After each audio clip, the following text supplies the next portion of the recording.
Hai, jumpa lagi di Inyong Vlog. Hai, ketemu lagi dengan Inyong Vlog.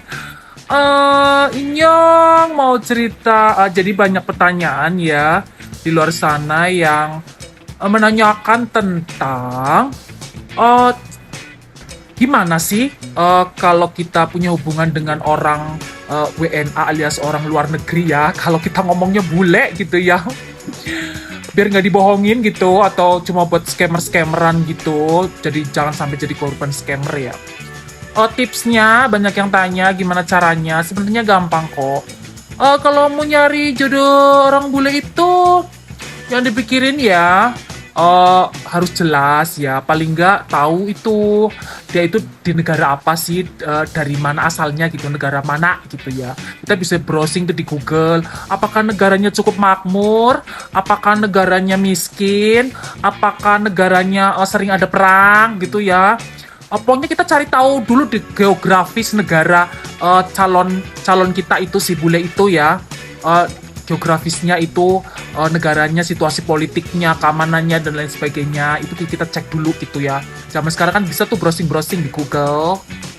Terus yang selanjutnya adalah kita cek tentang kebudayaannya ya. Kebudayaannya, adat istiadatnya itu penting ya, karena kan nggak semua adat istiadat budaya dari negara asal mereka bisa kita terima sebagai kita itu orang timur gitu ya. Jadi harus dicek itu yang jelas ya.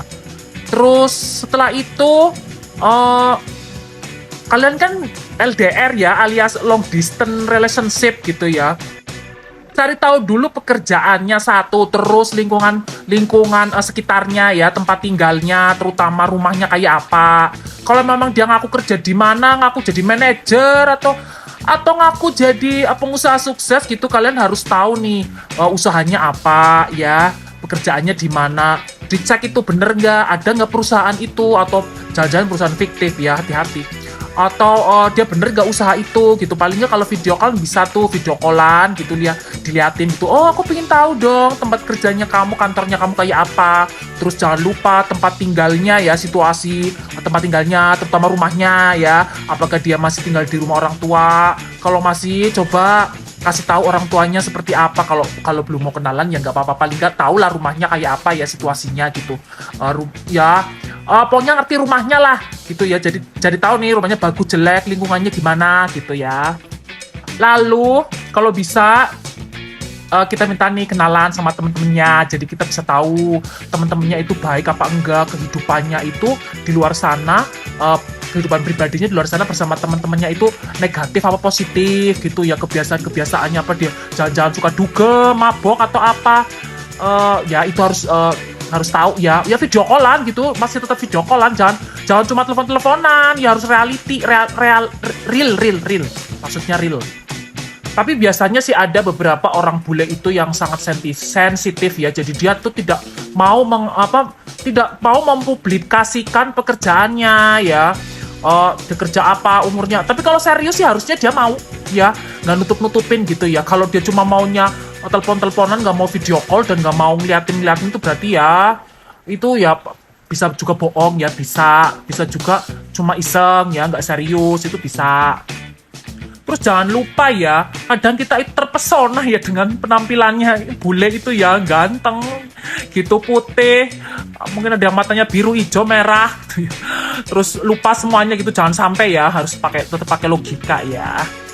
Terus yang penting itu jangan kesusu ya, bahasa Jawanya jangan kesusu, atau jangan terburu-buru ya. Kalian tuh perlu banyak waktu untuk mengenal, apalagi itu orang bule ya, luar negeri itu kan budayanya sangat berbeda, jadi kita harus beradaptasi, dan dia juga harus mau beradaptasi dengan kita itu ya. Misalnya apa yang nggak boleh, terus apa yang boleh di negara kita harus dikasih tahu, jadi dia mengerti ya. Terus kalau untuk tahap selanjutnya atau menuju serius, dia pasti akan datang ke kita, ke sini, ke Indonesia, pasti itu. Kalau namanya serius tuh begitu ya. Tapi jangan buru-buru dulu. Belum apa-apa suruh datang gitu ya. Ya terus tadi harus mengenal ya. Mengenal luar dalam pokoknya. Maksudnya yang positif gitu ya, jangan dalamnya yang negatif. Terus yang tadi yang pertama Inyong ngomong ya, harus hati-hati dengan scammer karena banyak orang-orang bule itu yang juga scammer ya. Nah, manis-manis ngomongnya janji-janji ini itu nggak taunya nanti akhirnya minta transfer duit gitu-gitulah. Ntar kita termakan rayuannya ya, keromantisannya gitu. Ntar tahu-tahu kita ketipu, duitnya habis, suruh transfer ini itu ngomongnya, aku ada usaha nih, mau joinan apa enggak? Itu kadang-kadang ada yang begitu. Jadi hati-hati lah. Pokoknya terus bahasa juga dilancarkan ya, pakai Google Translate juga bisa gitu ya. Yang penting komunikasi sebenarnya harus mendalam gitu ya. Terus yang terakhir harus siap mental, karena suatu saat nanti kalau misalnya sudah menuju ke jenjang yang serius itu kan menikah ya. Menikah itu aduh birokrasinya itu surat-suratnya aduh, apalagi negara-negara tertentu itu yang sangat-sangat sulit ya sebenarnya. Ya ada juga tapi nggak seinstan kalau kita nikah sama orang Indonesia gitu. Surat-suratnya itu lumayan memakan waktu dan memakan biaya dan memakan tenaga gitu. Jadi harus sabar intinya, nggak boleh buru-buru juga. Kalau mau sabar yaitu siap-siap mumet lah istilahnya kalau ngurusin surat-surat administrasi itu. Terus juga harus siap-siap kalau misalnya kalian atau si ceweknya itu suruh pindah ke negaranya gitu ya, di negara asing, nggak ada saudara, nggak ada tetangga yang bisa dimintain tolong. Beda ya sama kita. Kalau ada apa-apa minta tolong tetangga gampang, minta tolong saudara juga deket ya, harus mempersiapkan hidup seorang diri lah gitu di sana, harus bisa. Jadi itu saja untuk Inyong Vlog kali ini tentang apa tadi tip-tip kalau kita punya hubungan atau ingin berhubungan serius dengan orang WNA atau bule gitu ya. Barangkali ada yang punya tambahan masukan, silakan komen dan jangan lupa subscribe dan like. Oke.